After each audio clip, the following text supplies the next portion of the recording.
Hey, this is Damon Nelson with VidPenguin, and this is your Animation Domination bonus, and I hope you enjoy it. What we're going to do is I'm going to show you the 30,000 foot level. This is not a complete course about animation. That is a lifetime project there. So what I'm going to show you is the tools that I use and some other free versions online that you can use. Also, I'm going to show you some video recording tools that I use and how I've got my desk set up so that you can kind of take everything I have and just copy it.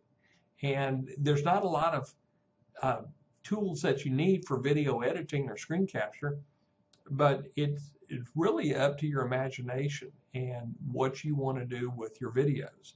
So let's get back, and I'm going to go through a mind map, and I'm going to point out certain software that I use that I feel like that you may need to use or something similar to it to get some good recordings and to make it almost as professional as you can.